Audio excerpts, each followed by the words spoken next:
All right, so let's go ahead and talk about the fact that this whole unit stems off the last unit, which we talked about populace, correct? Okay, who can tell me what group the populace were most closely associated with? Farmers. Correct, farmers. So, I'm going to give you a hint. That's probably going to show up somewhere on this test again, just because the fact I'm making sure you remember. But if the populace go with the farmers, who do you think the progressives are going to go with?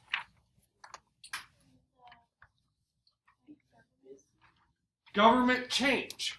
They're going to be the people who want to adapt and change to society's new norms. So the progressive movement was all about building a better society. They wanted to change it. So once again, I'm going to make sure you understand this. Progressives were wanting a better society. What did progressives want? A better society. Good. Guys, that's a hint. Nobody's writing it. That's fine. Just going to tell you. That's a hint. That is on the test. So one of these progressives is a lady by the name of Peggy Hull. You guys just did the whole assignment about her. So Peggy changes things in the simple fact she's a woman who gets to go and be a part of the military during World War I. Okay, World War I, just the beginning of the 1900s. Women just got the right to vote in a few states. Is that going to be a big social change? Yes. Well, yeah. Now you have more rights. You weren't fighting on the front line, but women were now allowed to be a World War I correspondent. So, correspondence, that's male. Guarantee you, Peggy Hull's going to show up on the test. Probably why the fact we just did the other assignment with her as well. But to go along with that, you see a change in America because you're going to see rural free delivery allowed farm families to do something new. They're going to receive mail at their home. First off, do you guys know what rural is? Outside of a community, smaller, mostly farm community. Yes, farmland. So that meant these farmers were now going to get their mail at their house instead of having to drive possibly 20, 30 miles into a city to go to a post office box. That's huge because of it. You're seeing a social change. Instead of making people travel, you're saying, hey, we'll get it to you. Okay. Next up, let's talk about Samuel Crumbine. Samuel Crumbine. He is a public health reformer. So again, progressive, wants change, wants to improve society. What was the thing on the reading that he was really big for? Lauren. He was a state secretary for medicine. Okay, so yes, he was state secretary of medicine. Created the modern fly swatter. Made the modern fly swatter. He wanted to destroy the common housefly because of the fact houseflies actually carry tons of bacteria on them. So he came up with ways to make it so that way grocery stores and everything were going to be safer. Before this point, most doors just, were the swinging doors. Or just a normal door. Yes? Is this the thing where it goes, we want all flies dead? Yes. That's the thing in the book where we want all flies dead. There's another one where literally there's a screen door and a cop holding his baton chasing a fly. Because of that, they're enforcing the new rules. Because of that, they're not wanting any of this stuff to change. But he also bans this thing called the public drinking cup. Yeah, back in the day, there used to be a cup sitting right there at the water fountain that everyone could use. Ew. So Jace just took a drink. Then she walked up and took a drink. Then she did. Yeah, you all shared germs. So he outlaws this. And instead of having this faucet that you would get water from in public, they start coming up with water fountains. Yes. Okay, very good. So that's a progressive change.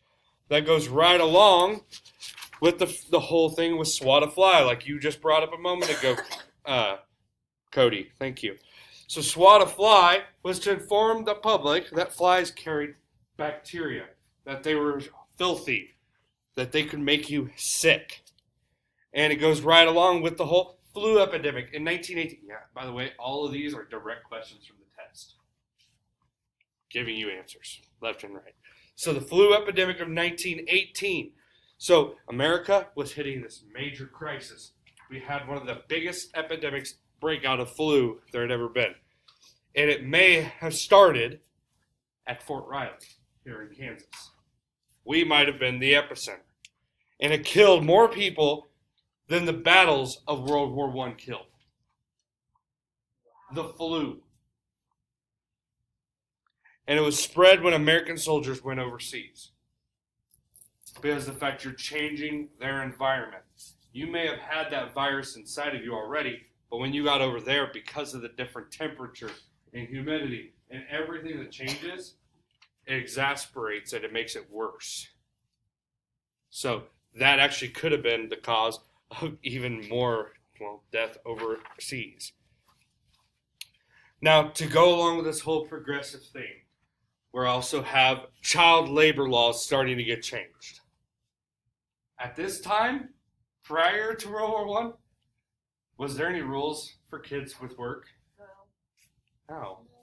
You guys could go work in a factory. You know the most common job for about an 8 to 12-year-old boy? Coal mine. Coal mine was a upgrade.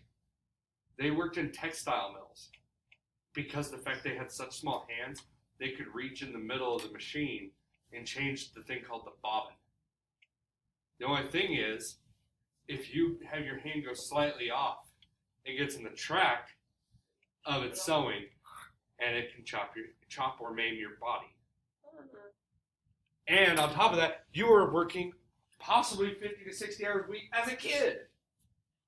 So, Make money. yeah, for your family. Because again, at this point, you're heading into war. Everybody needs more money because you're not going to have much supplies once the war starts. So this time period during the progressive changes, you're going to see child labor laws built to protect children from home because they wanted unsafe working conditions and working in certain industries to be done with. They didn't want these children to be working in a spot that could maim them or harm them or ultimately end them. They wanted to build in precautions for this. Simple enough? Great. Okay.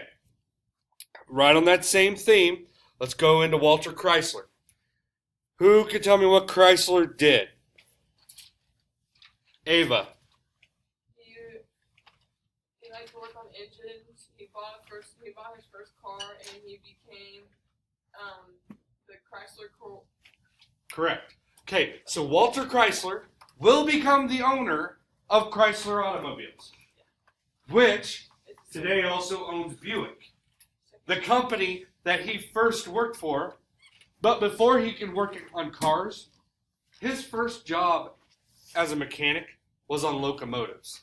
He worked on trains. And then later on, he'll own his own company. And he'll build on that theme of what he started as. Because he started as a mechanic, and then he owned his first car in 1908, and then slowly just continued to build on that until the point he became the owner of his own corporation. Which goes right along with Standard Oil. At this time in history, you still see those monopolies, like we talked about last chapter, starting to hit. This company, Standard Oil, had a monopoly in Kansas. And it was a simple reason. Because of that, they controlled all aspects of oil production. They owned all the oil fields in Kansas. Standard Oil owned all the oil fields in Kansas. Okay. Can't make it much more obvious for you guys. And the discovery of oil in the El Dorado field made a lot of money for Kansans and will actually diversify Kansas' economy.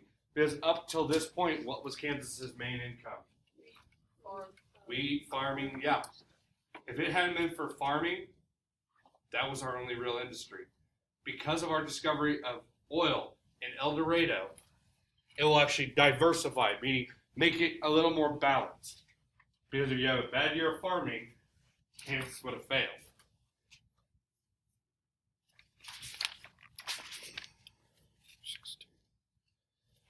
Now, along with that, World War I is going to strengthen the Kansas economy. And a simple fact, because Kansas farmers were able to sell their wheat to Europe. Europe was in this war a lot more thick than we were, correct? It was on their home front. If you're being bombed, can you go out and farm? What would be the point? They're going to bomb your farm. Are you going to walk outside and take the risk of them attacking you? No. So where else do you get these supplies from? The store. Other countries.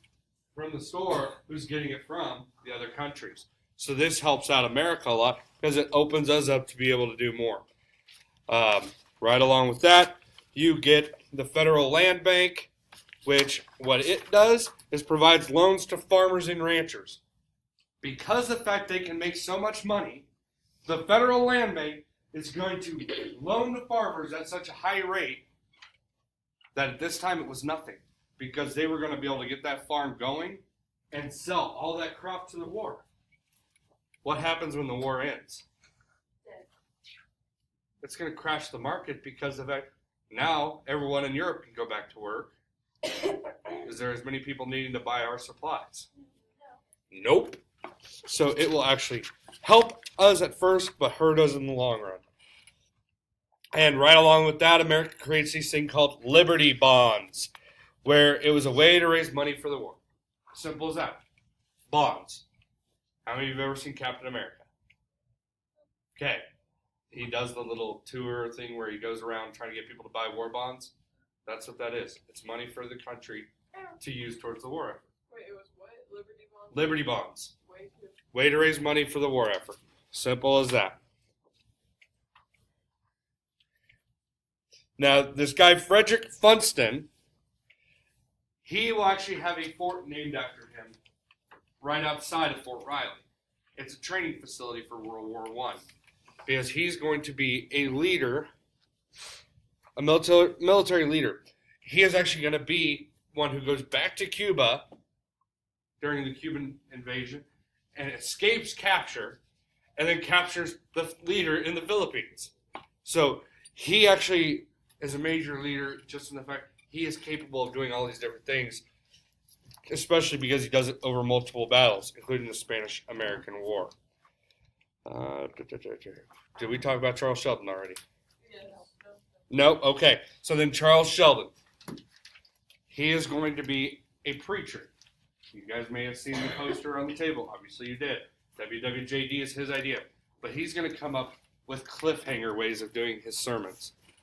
He's going to tell these stories to encourage visitors to return to his church. He's going to leave you at the end of his sermons where you want to come back. He's not going to finish his sermon. Because in fact, if I finish it and you leave, what happens often? They won't come back. You don't come back. Good idea. So if I leave you here at the high point and say, have a good day. One, you're going to be frustrated, but you're going to be thinking about it all week long. So he comes up with that idea. Smart guy. And then the last person is Alvin Longren. He is going to build the first successful plane in Kansas. Notice the term there, successful. There's been plenty of people who tried to make planes. He'll be the first one in Kansas history to make one successfully fly, which will then later on lead to Kansas becoming the air capital of the world for a little while. Yes, Michael? Didn't the White Brothers make a successful plane?